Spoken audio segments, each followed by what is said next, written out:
So guys, ngayon ay hihimasin na natin yung ating napakagwapong mga Raptor sweater. Ito yung aking baseline or signature line na may karatagang 90% winning percentage.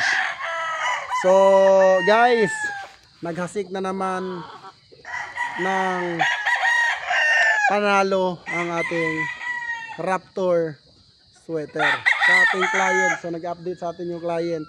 So 2 wins, 1 draw tayo sa 3 hits guys. So ngayon papakita natin yung gwapong Raptor na dalawa dito. So ito yung isa, ito yung tinatawag ko na immortal na Raptor kasi ito yung tabla lang ang nangyari sa akin ito for almost 2 years na laban. Pakita ko sa inyo mga idol. Guys, ito yung aking Raptor na banderahan.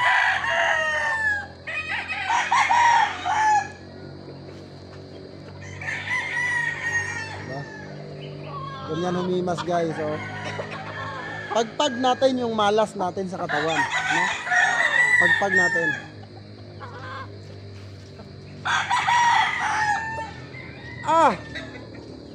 Grabe ba? May tao ba doon? May tao doon? May tao? Rider? May rider na wala pa? So ito guys yung ating isang Larry Romero. May inaantay kasi tayong rider so shake vlog lang tayo. May nag-request kasi na boss, patingin naman nung face off ng Larry Romero. So ito yon.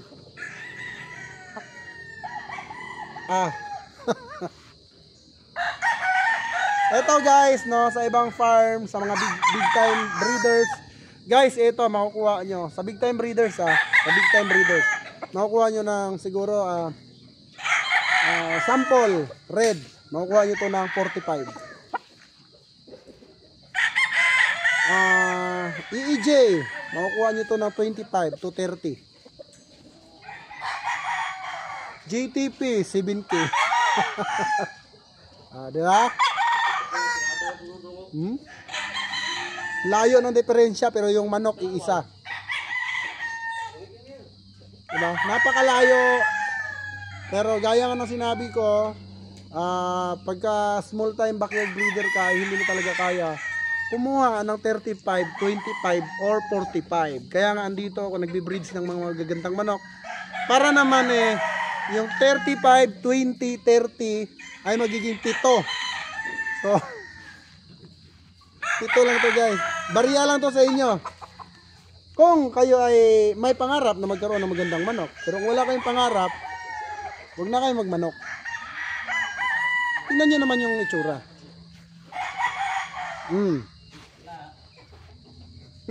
Ako lang yata ang may pinakamurang manok na puro dito sa larangan ng pagbibenta. No? So wag niyo nang gawing issue. Mura talaga ako magbenta. Kasi nga small time breeders yung tinutulungan natin, hindi big time breeders. So small time breeder yung tinutulungan natin, small time lang din yung budget. Pero sa quality, grabe. Pakita ko naman yung sinasabi ko na immortal na Raptor. Oh guys, eto immortal na Raptor.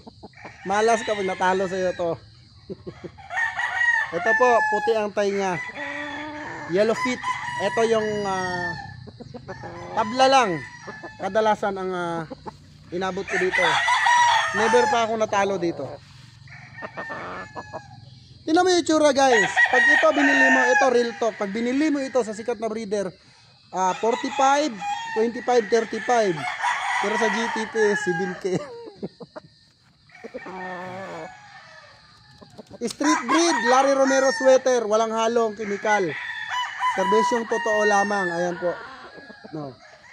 See? Tingnan nyo yung difference. Ngayon, baka mamaya isipin nyo, syempre, malakas yun pumalo. I-try nyo.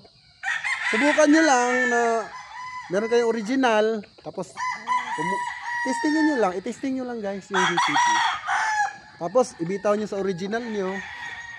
Tignan nyo lang kung sino ang magigulpi. Yan guys, oh. Kita nyo naman guys. Lagi ko sinasabi, 35, 45, 25. Nagmi-minimum ang pure na broodstag sa mga sikat na breeder. Alam ko po yan kasi halos mga sikat na breeder nakuhanan ko na po ng materyales at andito sa aking game farm. Ngayon, pinaproduction ko siya, binibreeds ko siya as pure lang talaga. So hindi ako naghahalo para naman gaya nito, mas pugi pa to sa tatay niya. Oh, imported ang tatay nito mga idol, Larry Romero talaga. Tignan niyo. Oh, yeah. 45, 35, 25, 70. Sikat na breeder, 45, 35, 25. Pero kay GTP, 70. Pero yung itsura, iisa lang. Diba? At ito, hindi pinili. Hindi pinilian. Diba? Kasi hindi na po ako naglalaban. Puro,